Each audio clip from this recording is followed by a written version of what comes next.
घर पे पड़ी हुई चीज़ों से बना सकते हैं और ये मार्केट की नमकीन से बहुत ही टेस्टी लगता है और इसे आप काफ़ी टाइम तक स्टोर भी कर सकते हैं। तो आप इस वीडियो को आज तक ज़रूर देखिए और इस रेसिपी को ट्राई करिए और वीडियो पसंद आता है तो please hit the like button. बिना लेट के प्रोसेस स्टार्ट करते हैं। इंस्टेंट नमकीन बनाने के लिए हमें चाहिए मूंगफली और ये चना दाल। ये रोस्टेड चना दाल है और मार्केट में इजीली अवेलेबल है। इसके साथ ही मैंने लिया है यहाँ पे कैशियो और मखाना लावा। ये दोनों ऑप्शनल है, आप चाहे तो स्किप भी कर सकते हैं। मसाले में मैंने लिया है black pepper powder, sugar powder, black salt, regular salt, red chilli powder और करी लीव्स। एक पैन गरम करेंगे, इसमें डालेंगे थोड़ा सा ऑयल। इस नमकीन को मैं बहुत ही कम तेल में बना रही हूँ। ये लगभग 2 टेबलस्पून मैंने तेल डाला। मूंगफली को इसमें डाल के थोड़ा सा फ्राई कर लेते हैं। फ्लेम को लो टू मीडियम मोड पे रखें और इसे अच्छे से फ्राई कर ले, इसका कलर चेंज होने तक। आप चाहे तो इसे डीप फ्राई भी कर सकते हैं, लेकिन जैसा कि मैंने कहा इसे मैं बहुत ही कम तेल में बना रही हूँ, इसलिए इसमें मैंने ज़्यादा तेल का यूज़ नहीं किया है। इसे लगातार चलाते रहें। और अगर आप बिल्कुल तेल पसंद नहीं करते हैं तो इसे ड्राई रोस्ट कर लें। ये देखिए इसका कलर चेंज हो गया है। इसे मैंने लो टू मीडियम मोड पे ही फ्राई किया है, हाई फ्लेम पे नहीं फ्राई किया है। अब हम इसे निकाल लेते हैं इस तरह से और इसे टिश्यू पेपर पे निकालते हैं। और इसी तेल में हम ये चना दाल को भी रोस्ट कर लेंगे इस तरह से। फ्लेम को लो रखें, इसे बहुत ज़्यादा रोस्ट नहीं करना है।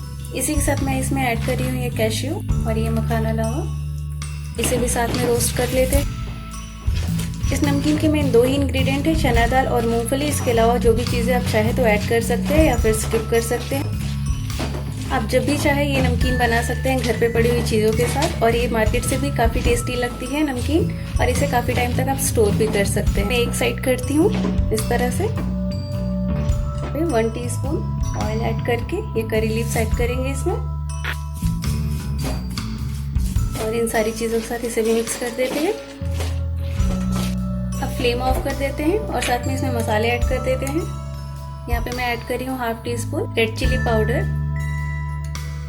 1/4 teaspoon black pepper powder, 1/4 teaspoon salt और 1/4 टीस्पून ब्लैक सॉल्ट और 1/4 टीस्पून शुगर पाउडर। इन सारी चीज़ों को अच्छे से मिक्स कर देते हैं। लाल मिर्च पाउडर को आप अपने टेस्ट के हिसाब से कम ज़्यादा कर सकते। शुरू में सॉल्ट कम ऐड करें, बाद में टेस्ट करके कम या ज़्यादा हो उस हिसाब से मैनेज कर सकते हैं। अब इसमें मैं ऐड कर रही हूँ ये रोस्टेड पीनट। ये सारी चीज़ों को अच्छे से मिक्स करते हैं और ये देख सकते हैं आप इसका कलर बहुत ही सुंदर आया है कम तेल में और बहुत आसानी से ये नमकीन रेडी है। सारी चीज़ों को अच्छे से मिक्स कर दें। और इसमें मैंने बहुत सारे मसाले का यूज़ नहीं किया है, आप चाहे तो अपने पसंद के और भी मसाले इसमें ऐड कर सकते हैं। मैं कोशिश करती हूँ कि मैं अपनी रेसिपीज़ को बहुत ही सिंपल रखूँ ताकि हर कोई इसे बना सके और हर किसी के घर में वो सारी चीज़ें अवेलेबल हों। इन सारी चीज़ों को मैंने अच्छे से मिक्स कर दिया है और ये इंस्टेंट नमकीन कभी भी आप बना सकते हैं और घर में स्टोर कर सकते हैं। मार्केट की नमकीन की कोई ज़रूरत नहीं है। आप ये देख सकते हैं बहुत ही सुंदर कलरफुल नमकीन रेडी है। तो ये देखिए इंस्टेंट नमकीन रेडी है। इसे बनाना भी बहुत आसान है और आप इसे किसी भी एयरटाइट कंटेनर में स्टोर कर सकते हैं। तो आप इस रेसिपी को ज़रूर ट्राई करिए और अपना फीडबैक देना ना भूलिए कि आपको मेरी ये रेसिपी कैसी लगी। और अगर अभी तक आपने मेरे चैनल को सब्सक्राइब नहीं किया है तो please do subscribe my channel और बेल आइकन को प्रेस कर दीजिए ताकि न्यू वीडियोज़ की नोटिफिकेशन मिलती रहेगी। Stay fit, stay healthy. Thanks for watching my videos.